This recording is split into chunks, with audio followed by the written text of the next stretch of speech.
My girlfriend of 5 years said, "I'm not attracted to you anymore. I need an alpha." I replied, "I understand." Then I accepted the promotion she wanted her new alpha boyfriend to get at our company.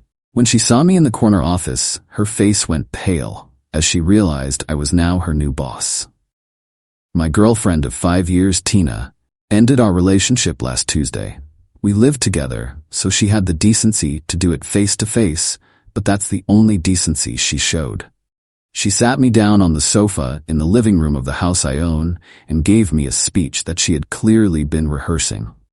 She told me she loved me as a person, but she wasn't in love with me anymore.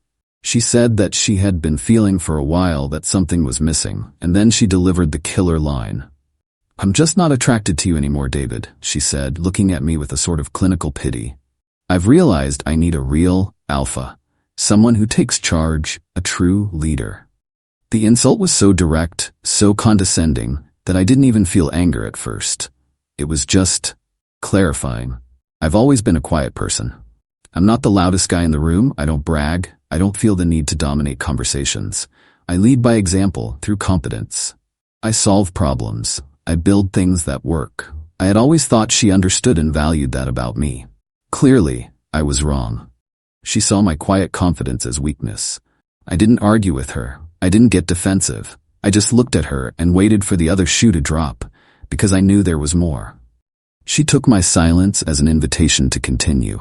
She confessed that she had been getting close to someone else, a guy from our company, Chad. For context, Tina, Chad, and I all work at the same large engineering firm. I'm a senior systems architect. I design the back-end frameworks for our most complex projects.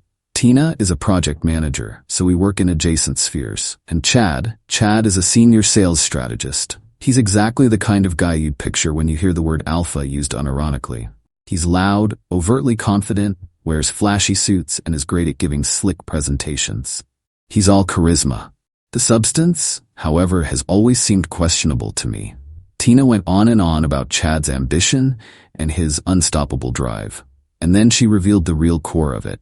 For the last 2 months, a new, major position had been open at the company, Director of Strategic Integration. It's a huge step up, a leadership role designed to bridge the gap between the technical teams, project management, and sales strategy. The new director would essentially be the boss of all 3 of our departments.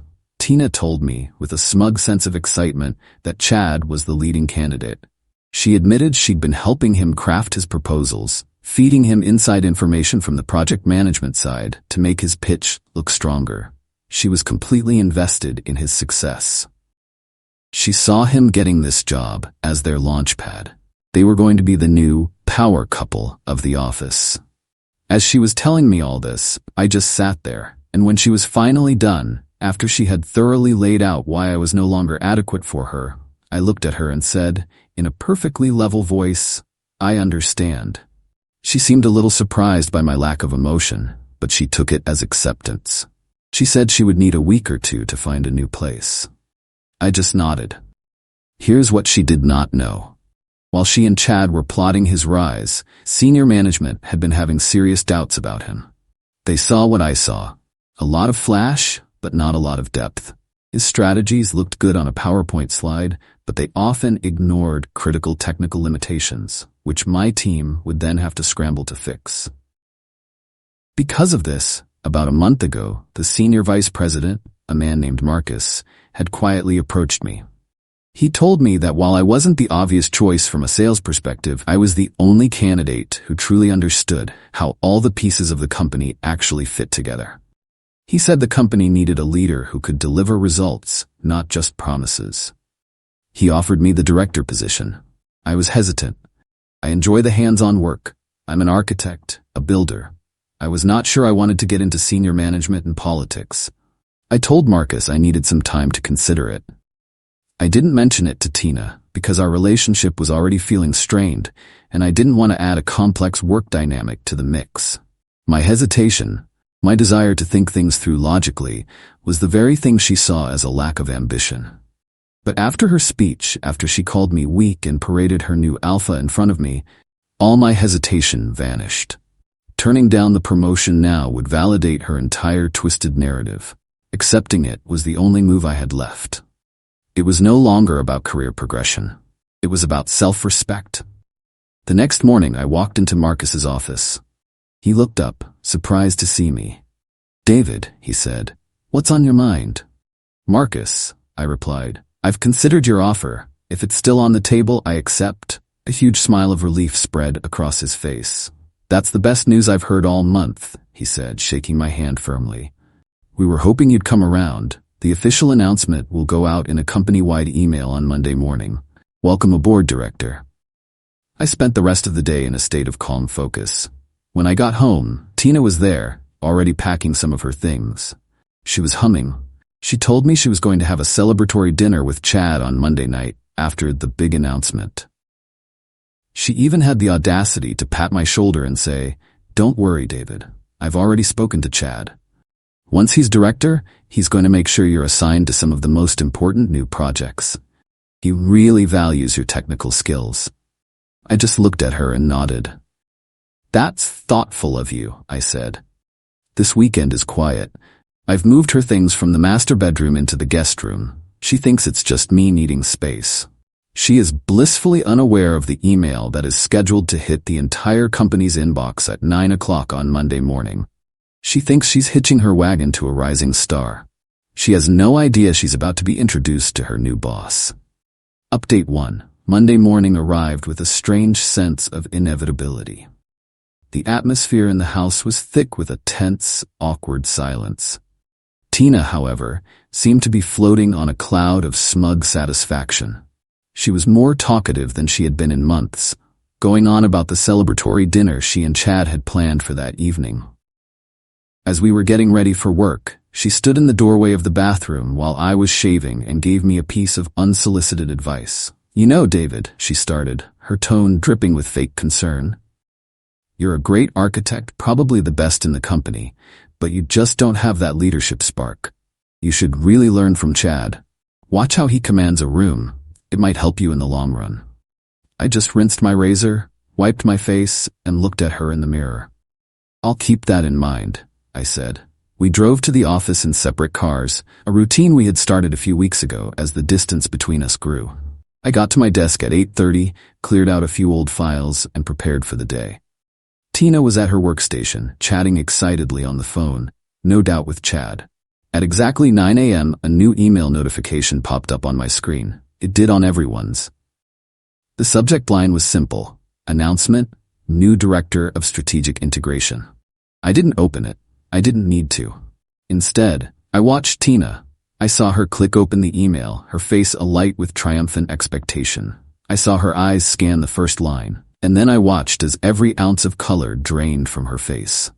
She went from tanned and glowing to a pale, sickly white in about 3 seconds. Her mouth fell slightly open. She blinked and reread the email. Then she reread it again. From across the office, I could see her hands start to tremble. She slowly lifted her head and her eyes scanned the room until they locked onto mine. I didn't smile. I didn't gloat.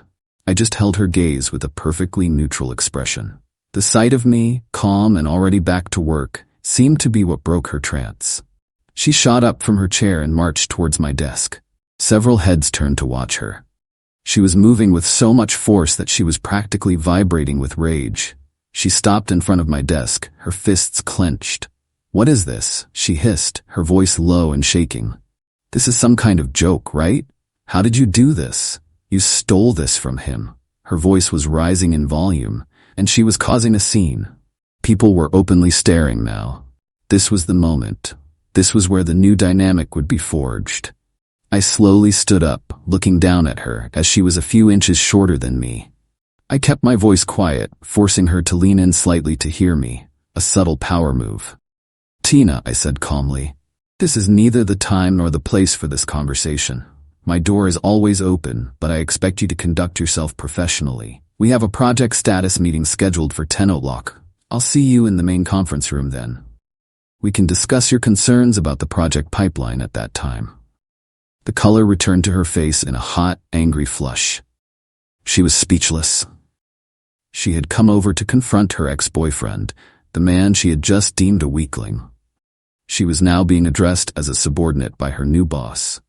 She stood there for a few more seconds, sputtering, before she seemed to realize that everyone was watching her unprofessional outburst. She turned on her heel and stormed back to her desk.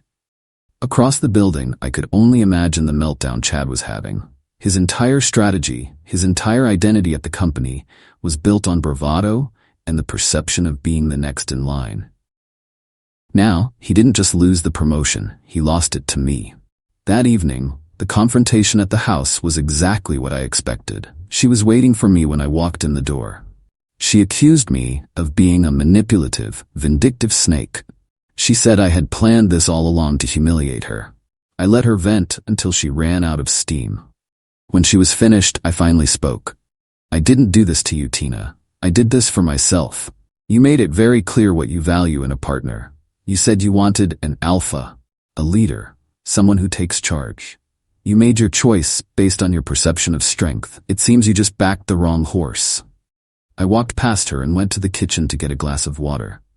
You're right about one thing, though, I continued, my back to her. The dynamic has changed. It is completely inappropriate for you to be living here anymore. This is my house. I need you to find a new place to live. You have 1 week. The fight went out of her then, replaced by a dawning horror. The reality of her situation was crashing down on her all at once. Her alpha boyfriend had failed. She had lost the power couple dream. And now she was losing her home. Her plan had not just failed, it had backfired in the most spectacular way imaginable. Update 2. It's been 2 weeks since I was promoted, and the fallout has been both predictable and, in a way, satisfying. The first week was all about establishing my authority, and Tina and Chad did not make it easy. But their attempts to undermine me only ended up cementing my position. My first official act as director was to call a meeting with the heads of all the departments now under my purview. This, of course, included Tina, representing her project management team, and Chad, representing sales strategy. I wanted to review the entire project pipeline to identify risks and opportunities. Chad came into the meeting with his usual swagger, but it was brittle. He was trying to act as if nothing had changed. Tina sat at the far end of the table, silent, refusing to make eye contact with me. The main topic of the meeting was a major new initiative that Chad had been championing for months. It was his baby, the cornerstone of his pitch for the director role. Tina had been its biggest supporter, ensuring her project managers prioritized it. When it was Chad's turn to present, he put on his usual show. He walked us through a slick presentation filled with impressive-sounding buzzwords and optimistic projections. When he finished, he looked around the room, expecting applause. Instead, I spoke. "Thank you, Chad," I said evenly. "The projections are certainly ambitious. However, I've spent the weekend reviewing the core architecture required to support this strategy. Can you please turn to slide 17, where you outline the data integration process?" He fumbled with the remote, a flicker of uncertainty on his face. He brought up the slide. "As I see it," I continued, speaking to the entire room, "your strategy relies on real-time data synchronization between our legacy inventory system and the new cloud-based analytics platform.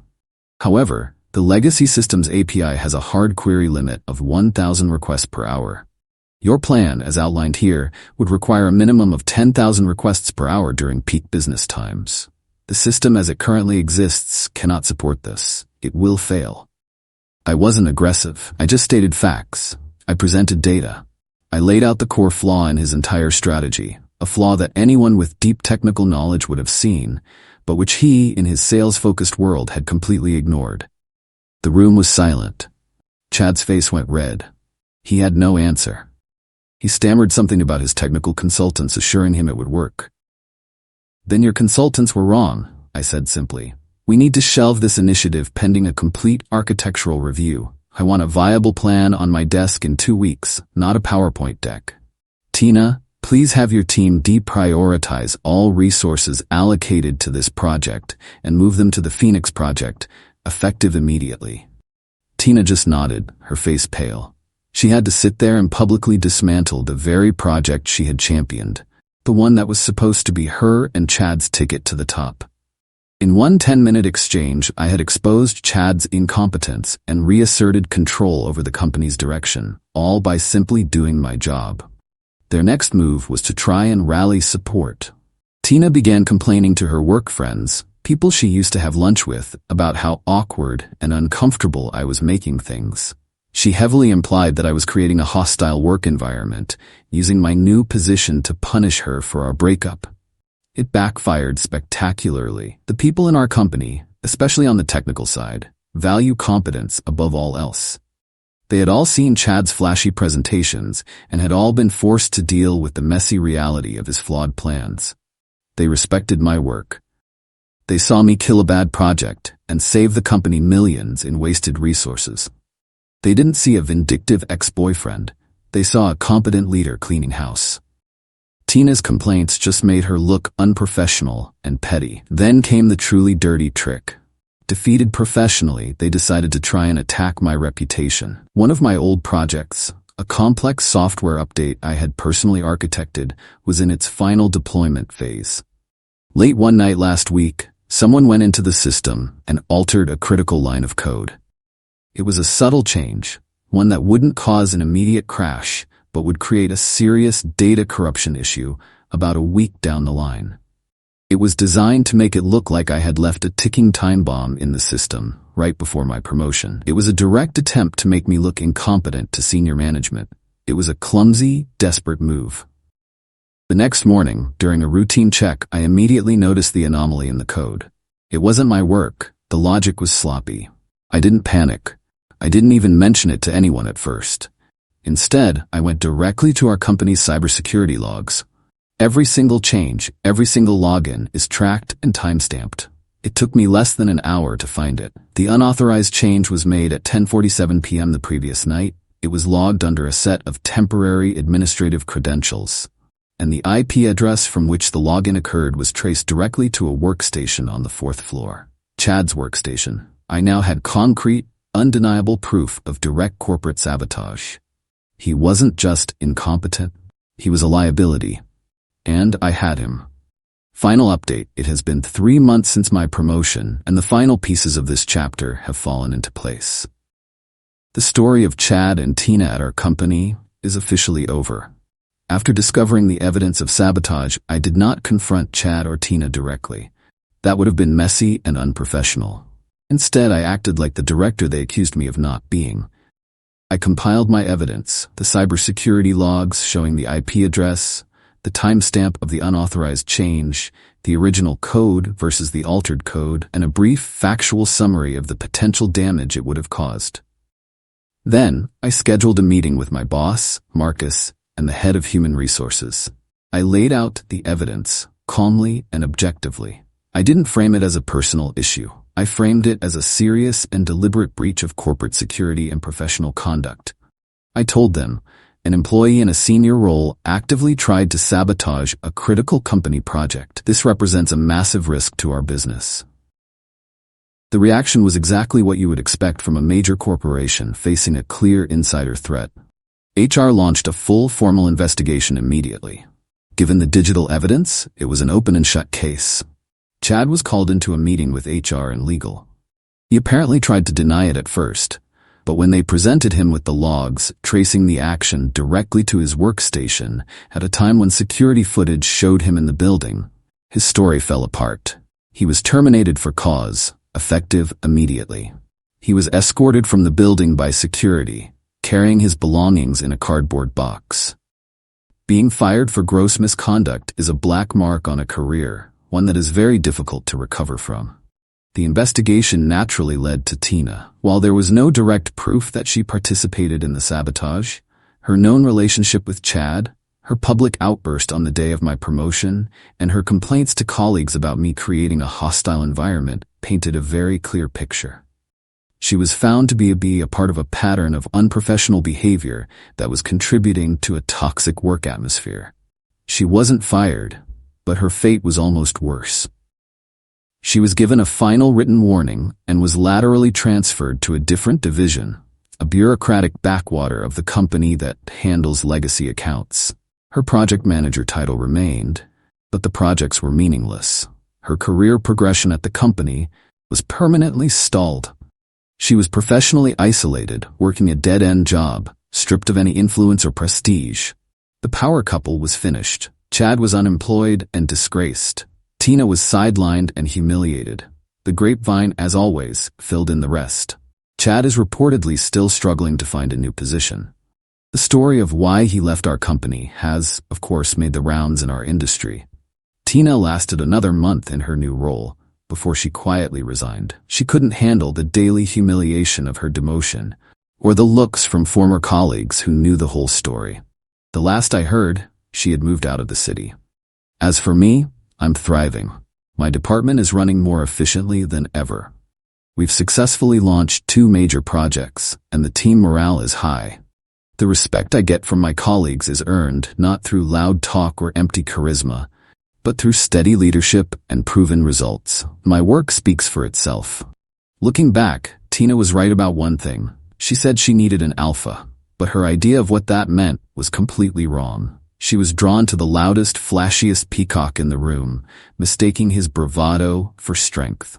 She failed to understand that real strength, real leadership, isn't about the noise you make. It's about the foundations you build, the problems you solve, and the quiet confidence that comes from knowing you are competent and in control of your own destiny. She went looking for her alpha, and in the end, she found one. She just never realized it was the man she was leaving behind.